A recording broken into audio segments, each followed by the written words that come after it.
50 வருஷத்துக்கு முன்னாடி ஒரு ஸ்டூடெண்டா ஜெயிலுக்கு போனப்ப சிறைனா என்னன்னே தெரியாதப்ப என்ன பக்கத்துல படுக்க வச்சு தைரியம் சொன்னவர். இப்ப வீட்டுக்கு வந்திருந்தப்ப ரொம்ப லேட்டா சாப்பிடுறாருன்னு எங்க வீட்டுல சொன்னப்ப, ஜெயிலே அப்படிதான் 10 மணிக்கு எடுத்து வச்சிருப்பேன், எந்திரிச்சு லேட்டா தான் சாப்பிடுவார் தம்பின்னு சொன்னார். 100 பேர் இருந்தோம். புதுக்கோட்டையில காடு வெட்டுறாரு பெரியண்ண தோரமாணிக்கம். எல்லாம் ஒருத்தர போய் 8 பேர் இருந்தோம். இப்ப 7 ஆயிட்டோம். நேற்றுக்கு முன்தினம் பேசி என்ன நேற்று பார்க்க வரேன்னு மதுரைக்கு போயிருக்காங்கன்னு சொன்னாரு. காலையில 6 மணிக்கு அந்த செய்தி தூக்கம் இல்ல. உடனே தலைவரை கூப்பிட்டு சொன்னேன்.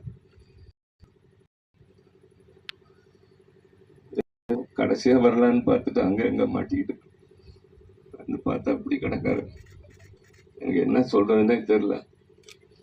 எனக்கு பேசவும் வரல. கடந்த ஆண்டு 30 விழான் போது தலைவர்கிட்ட 2 பேர் தான் இந்த பக்கம் உயிரோட இருக்காங்க, துரமாணிக்கமும் ராமநாதனும். அவர் முடியல, அதில் ராமநாதனுக்கு கொடுப்போம் அப்படின்ட்டு அண்ணா விருது தான் அவருக்கு சரியா இருக்கும்னு சொல்லி கொடுத்தாரு. அண்ணனுக்கு அது பெரிய மரியாதை, அது அளவு கடந்த மகிழ்ச்சி. நான் எழுதின எதிர்பாராத திருப்பத்தில் அவரை பத்தி நிறைய எழுதியிருக்கேன். வர்றவங்க போறவங்கள்ட்ட எல்லாம் காட்டி காட்டி பூரிச்சு போனாரு. திடீர்னு வீட்டுல வந்து மீனையும் 2ஐயும் கொடுத்துட்டு போனார். என் பேச்சை கேட்டு ரசிக்கிறாரு. ஜெயிலில் அவர் தலைமையில பட்டிமன்றத்துல நாங்கெல்லாம் பேசியிருக்கோம். சரவணம் சொன்ன மாதிரி அங்க எல்லாத்துக்கும் எல்லாமா இருந்தவர். வர வழியெல்லாம் அந்த நினைப்பு, ஒரே ஒரு ஆசை நிறைவேறல. அவரை கூட்டிகிட்டு அந்த ஜெயில போய் நாங்க இருந்த இடத்தெல்லாம் பார்க்கணும்னு நினைச்சிட்டு.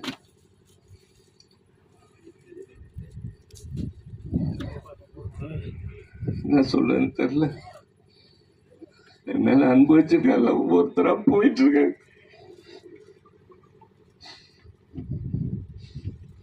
கட்சி தான், கட்சியில இருக்கவங்க தான் அண்ணன் தம்பி. 6 நூற்றாண்டா பாசம் கொட்டிட்டு தனியா தவிக்கிற மாதிரி இருக்கு. கூட பிறந்தவன் இல்லாதவன் தான்.